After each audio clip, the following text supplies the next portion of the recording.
welcome you in this राष्ट्रीय बौद्ध महासभा आप सभी लोगों का इस संवैधानिक वेबिनार में स्वागत करती है।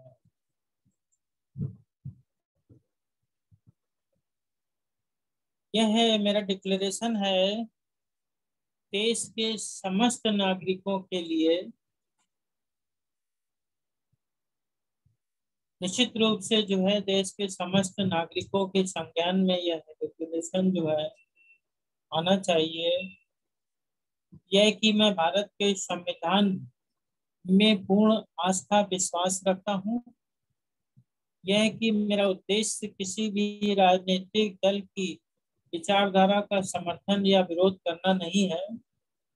यह कि धर्म, मूल, वंश, वर्ण, जाति, लिंग, रंग, जन्म स्थान आदि के आधार पर होने वाले भेदभाव का समर्थन नहीं करता हूँ। यह कि व्यक्ति के संवैधानिक अधिकार और मानवाधिकार जिसमें समता, स्वतंत्रता, बंधुत्ता और गरिमा का प्रबल समर्थन करता हूँ। यह कि विधिक अज्ञानता को दूर करने तथा विधिक अधिकार और विधिक कर्तव्यों का बोध कराने के उद्देश्य से निःशुल्क बिना किसी आर्थिक लाभ के जनहित में मैं यह विधिक ज्ञान प्रदान कर रहा हूँ।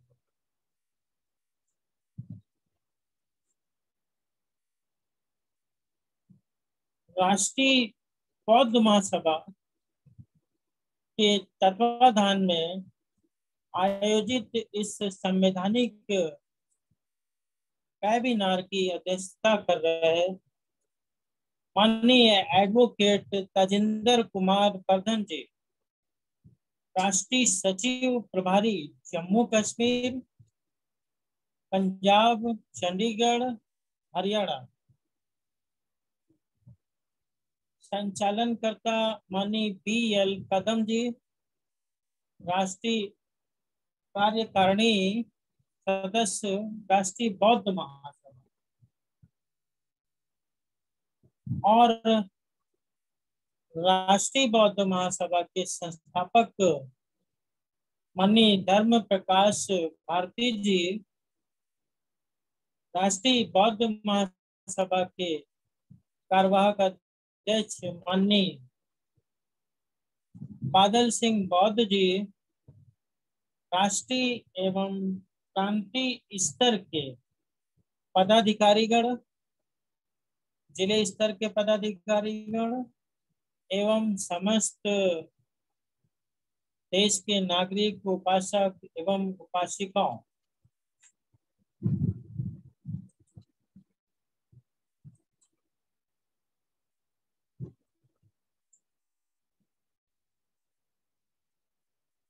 जैसा कि भारत के संविधान के संबंध में एग्जीक्यूटिव के ऊपर चर्चा चल रही है और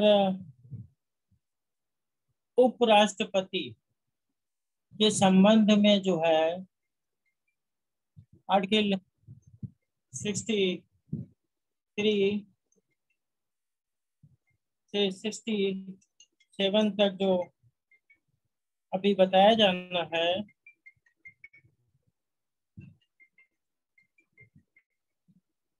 तो आज जो है मैं आर्टिकल 66 के संबंध में बताऊंगा। लेकिन जो है अगर 65 आवश्यक है तो मैं 65 को रिवाइज करते हुए आगे बढ़ूंगा। तो 65 की भी बात कर लेते हैं। वो हम जो है दूसरी स्लाइड के माध्यम से आपको बता देते हैं, इसको शेयर करना होगा।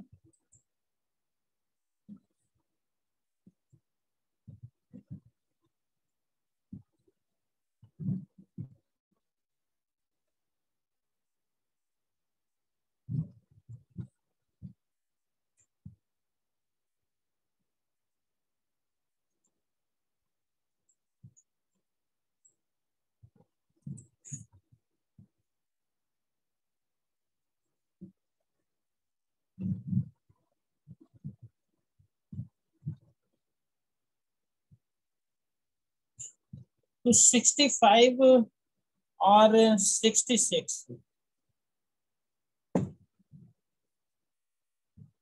जैसे कि आर्टिकल 63 में भारत के एक राष्ट्रपति उपराष्ट्रपति के संबंध में बताया गया है कि भारत का एक उपराष्ट्रपति होगा।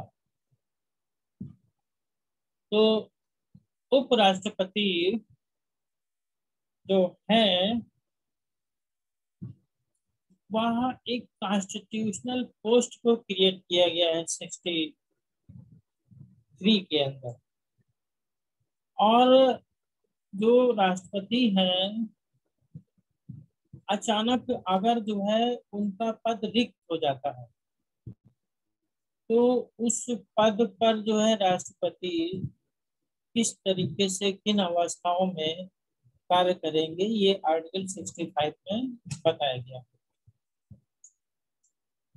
तो आर्टिकल 65 राष्ट्रपति के पद के आकस्मिक रिक्ति के दौरान या उसकी अनुपस्थिति में उपराष्ट्रपति राष्ट्रपति के रूप में कार्य करेंगे।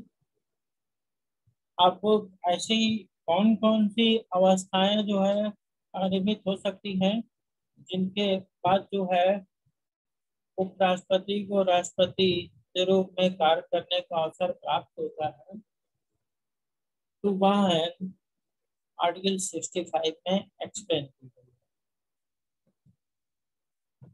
नंबर 1 है कि यदि राष्ट्रपति की मृत्यु हो जाती है, क्योंकि जो है जीवन जो है किसी का भी अनिश्चित होता है, इसलिए मृत्यु किसी भी व्यक्ति किसी भी पोस्ट पे हो सकती है। और उस अवस्था में जो है उसका पद कौन धारण करेगा इसको स्पष्ट करना आवश्यक है।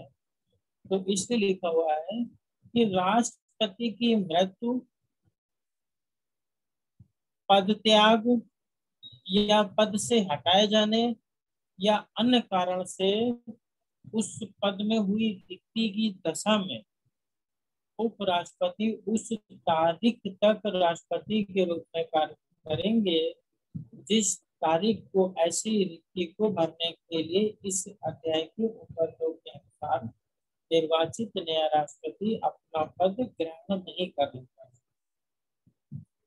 कहने का मतलब है कि यदि आर्टिकल 65 के जो है सब क्लॉज 1 के अंतर्गत राष्ट्रपति की किन्हीं कारणों से मृत्यु हो जाए या वह किन्हीं कारणों से अपने पद को त्याग दें, स्वेच्छा से त्याग दें, अथवा जो है वह जो है किन्हीं कारणों से अपने पद से हटा दिए जाए अथवा किसी अन्य कारण से उनका पद खाली हो जाए, तब उस दशा में उस खाली पद को उस राष्ट्रपति की जो है जो पद है उसको खाली नहीं रखा जा सकता है। उस पद का जो है कार्य जो कृत्य है वह उपराष्ट्रपति को ट्रांसफर हो जाएंगे और तब तक ट्रांसफर रहेंगे जब तक कि इस संवैधानिक प्रावधानों के अनुसार कोई नया राष्ट्रपति जो है अपने पद को ग्रहण न कर। यानी जब तक कि एक नया राष्ट्रपति का निर्वाचन नहीं हो जाता है वो अपने पद को नहीं ग्रहण कर लेते हैं, तब तक जो है उपराष्ट्रपति राष्ट्रपति के कार्यों को करते रहेंगे।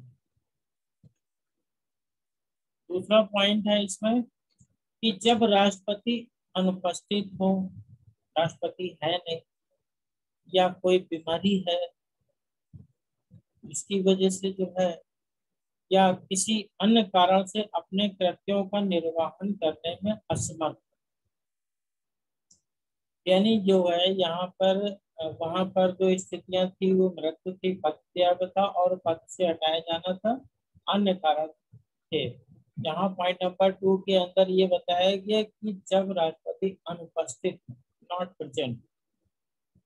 दूसरा, बीमारी कोई ऐसी हो जाए, ऐसी बहुत सारी बीमारियां हो जाती हैं जिसकी वजह से शारीरिक अक्षमता पैदा हो जाती है और इस अवस्था में व्यक्ति कार्य नहीं कर पाता, तो बीमारी की अवस्था में या किसी अन्य कारण से अपने कृत्यों का निर्वहन करने में यदि राष्ट्रपति असमर्थ हो जाते हैं, तब राष्ट्रपति उस तारीख तक जो है राष्ट्रपति के कृत्यों का निर्वहन करते रहेंगे जब तक कि नया राष्ट्रपति नहीं अपने पद को ग्रहण करते, अथवा जो है वो जो पूर्व जो है राष्ट्रपति हैं वो जो है ठीक नहीं हो जाते, माने जाते, कोई ऐसी स्थिति आ जाती है, मृत्यु हो जाती है, तो नए राष्ट्रपति का इलेक्शन होगा। अब उपराष्ट्रपति को उस अवधि के दौरान जो है, जो राष्ट्रपति के पद पे वह कार्य करेंगे, तो राष्ट्रपति के पद पर कार्य करने के दौरान जो है उपराष्ट्रपति का मतलब वगैरह नहीं मिलेगा, तो राष्ट्रपति वाली सारी सुविधाएं हमें प्राप्त होंगी। तो ये है जो है आपका आर्टिकल 65 और 66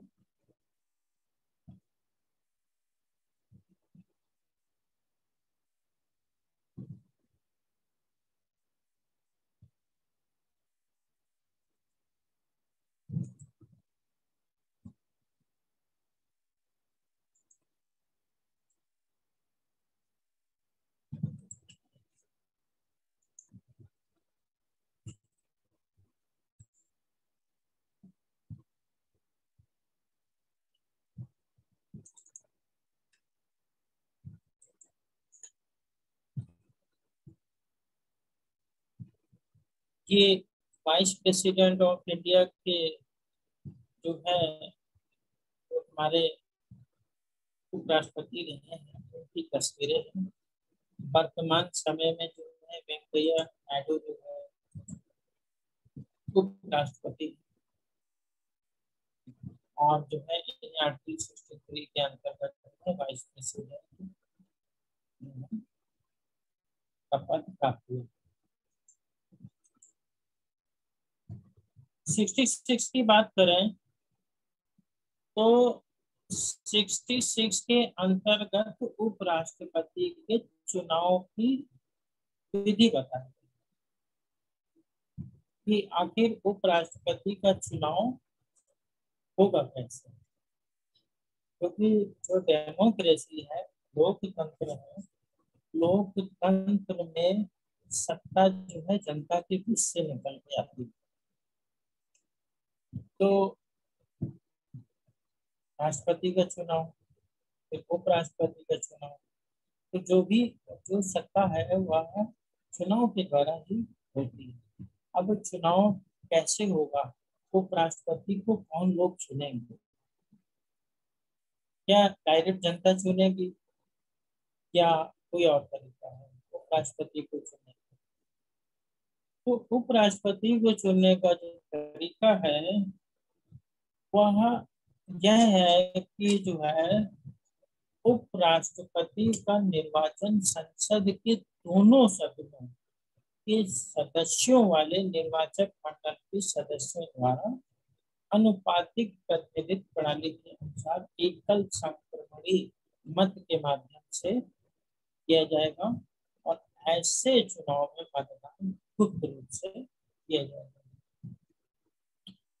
तो अब यहाँ पर सीधी सी बात है कि संसद के दोनों सदन, यानी कि संसद है उसको दो भागों में बांटा गया है। पहला सदन है लोकसभा, जिसे मेंबर ऑफ पार्लियामेंट सब लोग जानते हैं, लोकसभा। 10 से चुन हो जाते हैं। और फिर दूसरा होता है राज्यसभा, इसमें चुने हुए प्रतिनिधि चुनते हैं। तो ये दोनों ही सदनों के सदस्यों के माध्यम से जो है एक निर्वाचक मंडल जो है होगा, और वह निर्वाचक मंडल के द्वारा जो है अनुपातिक प्रतिनिधित्व प्रणाली के अनुसार जो है वोट डलवाया जाए। कहने का मतलब है कि जैसे जब जनता वोट देती है, we the people of India, तो हमारा इलेक्शन कौन कराता है? भारत निर्वाचन आयोग। भारत निर्वाचन आयोग कराता है लोकसभा के चुनाव, विधानसभा के चुनाव, उसके कंट्रोल में होता है। परंतु उपराष्ट्रपति का जो चुनाव है, वह जो निर्वाचक मंडल तैयार किया जाता है, वह संसद के दोनों सदनों के सदस्यों के द्वारा तैयार किया जाता है, और वह जो है इलेक्शन इनका करवा। यह जो है पॉइंट इसमें रखा गया।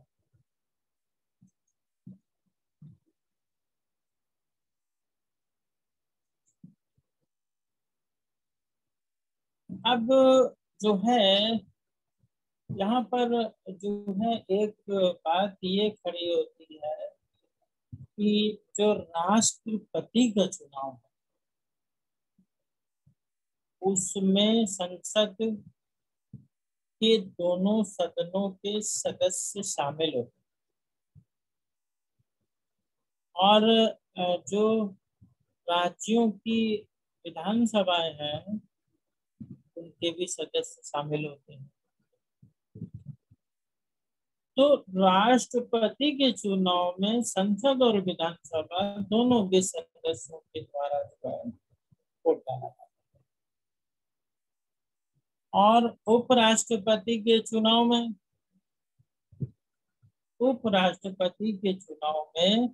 जो वोट डालते हैं वह होते हैं संसद के दोनों सदन के लोग। तो ये जो है सवाल उत्पन्न होता है कि आखिर जो है उपराष्ट्रपति के चुनाव में ये विधानमंडल के लोगों को अवसर क्यों नहीं दिया जाता? तो उस संबंध में डॉक्टर अम्बेडकर ने एक स्पष्टीकरण दिया कॉन्स्टिट्यूंट असेंबली के अंदर दिया हुआ है। डॉक्टर अम्बेडकर ने कहा कि राष्ट्रपति देश का संवैधानिक अध्यक्ष होता है, उसकी शक्तियों का विस्तार केंद्र तथा राज्यों के प्रशासन करते हैं। अतः राष्ट्रपति के निर्वाचन में राज्यों का भाग लेना आवश्यक है, जबकि उपराष्ट्रपति केवल राज्यसभा का सभापति होता है और जो है यदा कदा ही राष्ट्रपति का पद का कार्यभार संभालता है। जैसे 65 में बताया कि इन परिस्थितियों में राष्ट्रपति का पद भी संभालते हैं, अन्यथा नहीं। ऐसी दशा में उपराष्ट्रपति के निर्वाचन में राज्यों के भाग लेने का कोई औचित्य नहीं,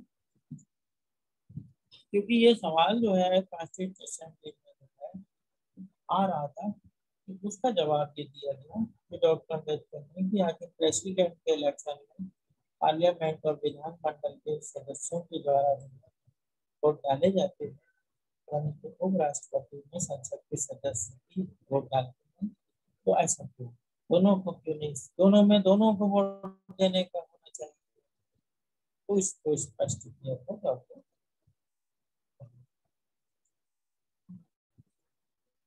अब 66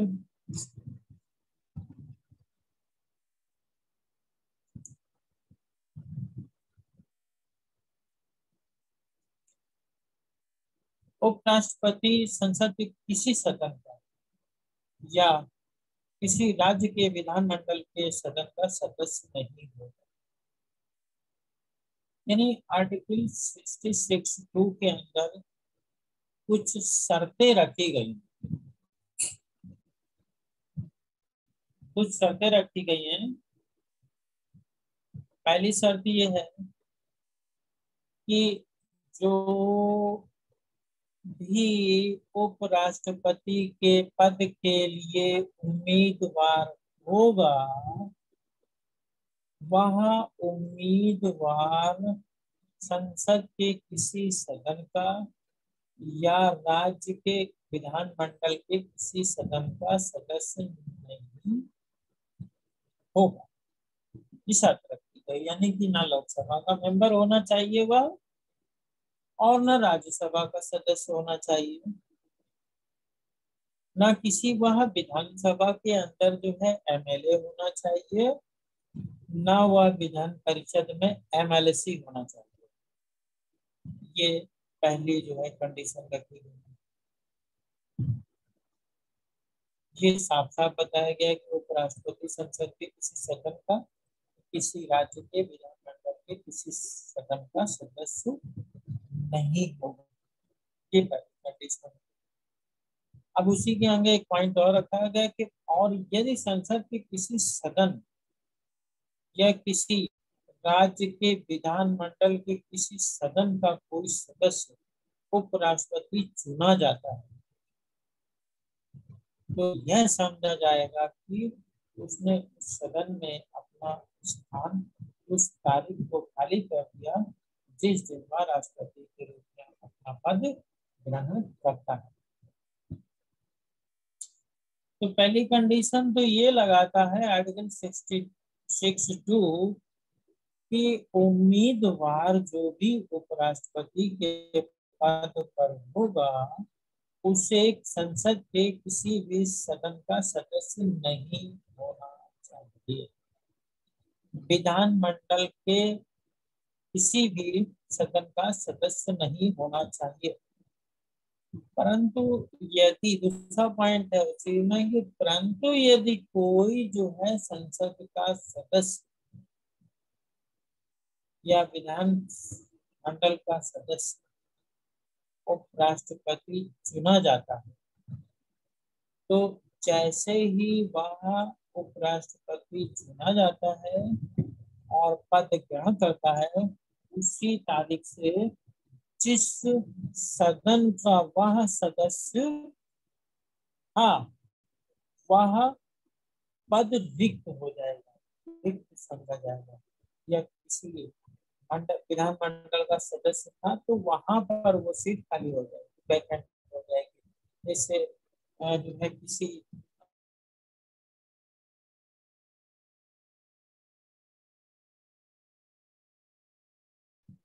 आ गया इलेक्शन में, जीत गया। अब जीत गया तो फिर जो है जैसे ही वो अपना पद ग्रहण करेगा तो वो जो है लोकसभा की सीट उस जैसे ही पद ग्रहण करेगा उसी समय जो है वो आप सीट वैकेंट हो जाएगी, ऑटोमेटिकली वैकेंट। यहाँ पे दो ही बातें, पहला के संसद का और विधानमंडल का सदस्य नहीं होना चाहिए, परंतु यदि जो है सदन का सदस्य जीत जाता है, निर्वाचित होता है, तो फिर जैसे में पदभार करेगा उसकी सीट हो जाएगी।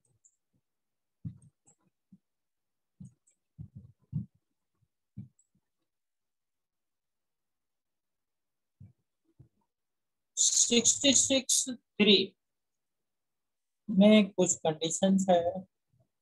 पूरी भारत के राष्ट्रपति के रूप में कोई भी व्यक्ति जो है उपराष्ट्रपति के रूप में जो है पद नहीं ग्रहण कर सकता है अगर वह भारत का नागरिक नहीं है,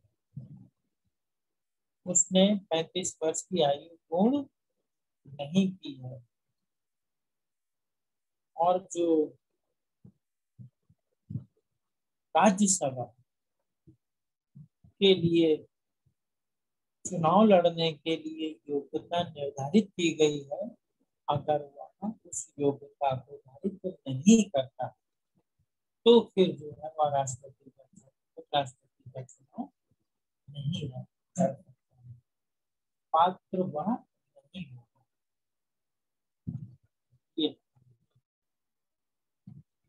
चौथा पॉइंट ये है कि इसमें 66 में कि वह लाभ का पद धारित नहीं करेगा, यानी कि जो निर्वाचन है वह निर्वाचन के लिए जो है कोई व्यक्ति जो भारत सरकार के या किसी राज्य की सरकार के अधीन है, पद धारण ग्रहण करता है और उसे लाभ के पद के रूप में परिभाषित किया जाता है, तो वह जो है निर्वाचित नहीं होता। यदि ऐसा व्यक्ति जो है निर्वाचित होगा जो लाभ के पद को धारण नहीं करता है, अगर जो है उसे उपराष्ट्रपति का इलेक्शन लड़ना है और राष्ट्रपति का पद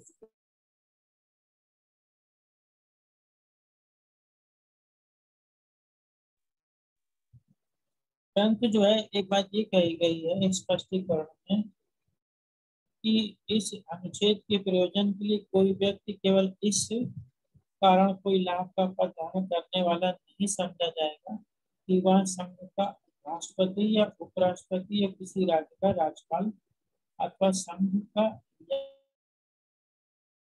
कहने का मतलब है राष्ट्रपति,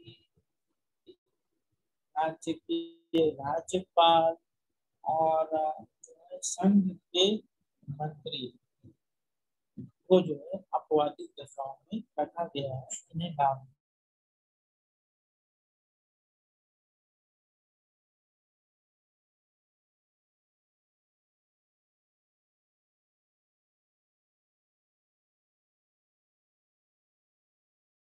से समाप्त हो जाता है, जो कि आपको यहाँ पर एक्सप्लेन कर दिया है। और अब यदि कोई क्वेश्चन हो तो पूछ सकते हैं, किसी का कोई प्रश्न नहीं है तो फिर यहीं से मैं अपने लेक्चर को जय भीम, नमो बुद्धाय। साधु साधु साधु साधु साधु।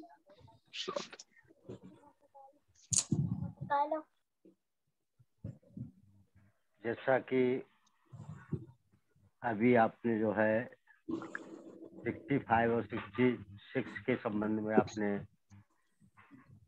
माननीय प्रोफेसर साहब के संविधान वाचन का सुना आप लोगों ने।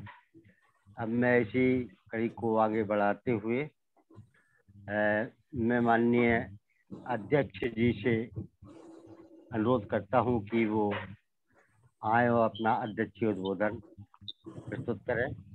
माननीय तेजेंद्र कुमार बंदन जी, राष्ट्रीय महासचिव प्रभारी जम्मू कश्मीर हरियाणा पंजाब चंडीगढ़।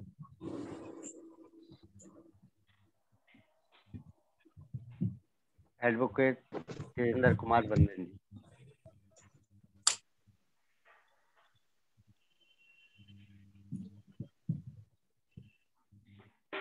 क्या अध्यक्ष जी जुड़े हुए हैं क्या? जुड़े हैं। हाँ जी, तो मैं माननीय अध्यक्ष जी से अनुरोध करूंगा कि वो आए और अपना अध्यक्षीय उद्बोधन। अध्यक्ष जी अपना माइक अनम्यूट करें।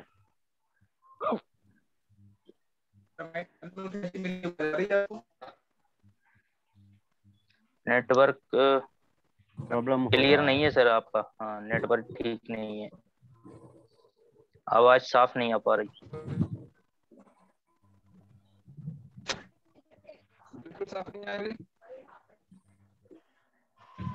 नहीं नहीं, बिल्कुल क्लियर आवाज नहीं आ रही आपकी।